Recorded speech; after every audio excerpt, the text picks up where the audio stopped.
अब हम विमोचन करने जा रहे हैं सरस दरबारी जी के लघु कथा संग्रह ज्यों नावक के तीर। लघु कथा के लिए कहा भी जाता है कि लघु कथा वो चीज है जैसे कि ज्यों नावक के तीर, बिल्कुल सीधी जाके लगती है, छोटी सी होती है, बहुत कम शब्दों में लिखी जाती है। मैं उनको इस पुस्तक के लिए बहुत बधाई देती हूँ और इसकी लघु कथा पढ़ते हुए भी बहुत आनंद आया।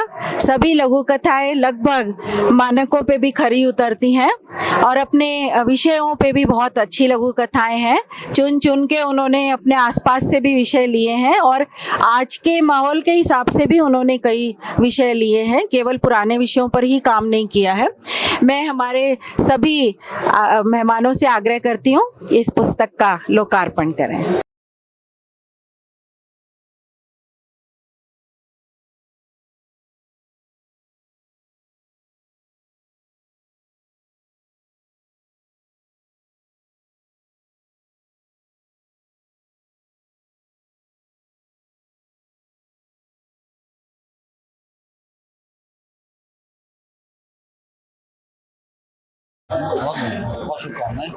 इस उत्कृष्ट लघु कथा संग्रह के लिए मैं लेखिका सरस दरबारी जी को बहुत बहुत बधाई और शुभकामनाएं देती हूं और एक और लघु कथा संग्रह की उम्मीद करती हूं कि वो भी बहुत जल्दी आ जाए, फटाफट शीघ्र आए।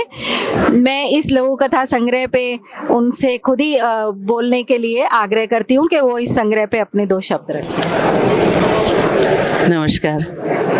पहले का अपना चार्म होता है, अपना लगाव होता है, उससे अपना स्नेह होता है। ये हमारी पहली लघु कथा संग्रह है और बहुत खुशी हुई हमको जब हम नीरज जी से बात हुई इसके बारे में कि हम भेज सकते हैं और बस हमने तय कर लिया, कहानियाँ इकट्ठी करी, लिखना शुरू कर दिया। दरअसल कहानियाँ हम सबके तरफ चारों तरफ फैली रहती हैं, बस देखने की ज़रूरत है और देख के हम उन्हें कहीं अपने अंतस में सहेज के रख लेते हैं और फिर वो कागज़ पर उतर आती हैं। कुछ घटनाएं भी इसके लिए प्रेरित करती हैं, कुछ अपनों के अनुभव प्रेरित करते हैं और यही इसका सार बन जाती हैं। बस इसी के साथ अपनी बात समाप्त करते हैं। नीरज जी आपको बहुत बहुत धन्यवाद। शुक्रिया। बहुत बहुत धन्यवाद सरस दरबारी जी। मैं अशोक भाटिया जी लघु कथा के पुरोधा हमारे बीच मौजूद हैं, बहुत सारे हैं, लेकिन मैं सबसे पहले अशोक जी से आग्रह करती हूँ कि वो इस लघु कथा संग्रह के विषय में 2 शब्द कहें।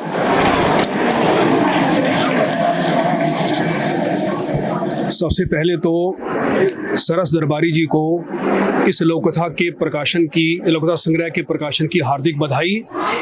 बड़ी बात यह है कि एक कविता संग्रह के बाद इनका यह लघु कथा संग्रह आया है, तो ये लघु कथा की लोकप्रियता है जो उत्तरोत्तर बढ़ती जा रही है और जिसने इनको विवश किया कि लिखें और किताब छपाएं।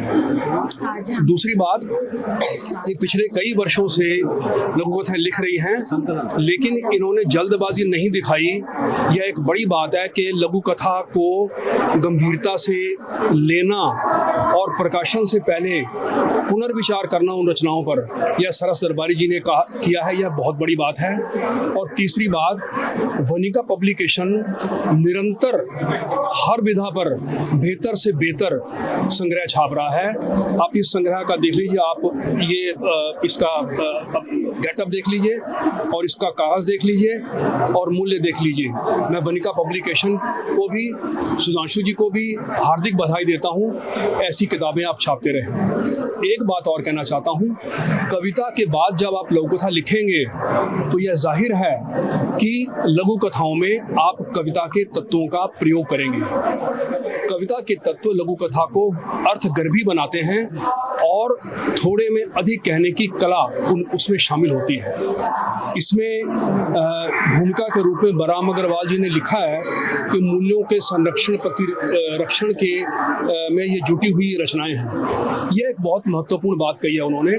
वास्तव में क्या है, जब भी आप रचना लिखेंगे, अगर वो मूल्य चेतना से संचालित है, अगर उसमें मूल्य बोध काम कर रहा है, तो निश्चित रूप से उस रचना का महत्व होगा, वो स्थायित्व ग्रहण करेगी, उसमें कलात्मकता होगी और साहित्यिकता भी होगी। इतना कहकर मैं सरस दरबारी जी को पुनः बधाई देता हूँ। और जैसे सुधांशु जी ने कहा कि अगले संग्रह की भी हमको निश्चित रूप से प्रतीक्षा रहेगी। हम इस संग्रह पर चर्चा भी करेंगे, इस पर टिप्पणी भी कराएंगे और इसमें जो भी बेहतर रचनाएं हैं उनको दोबारा अलग अलग जगह पर छपाने का प्रयास करेंगे। बहुत बहुत शुक्रिया। बहुत बहुत धन्यवाद आपका। मैं आदरणीय बलराम अग्रवाल जी से आग्रह करूंगी कि वे इस संग्रह पे 2 शब्द कहें। उन्होंने इसमें भूमिका भी लिखी है और पूरी तरह उन्होंने इसको पढ़ा भी है, तो मैं आपसे आग्रह करती हूँ आप 2 शब्द इस संग्रह के बारे में कहें।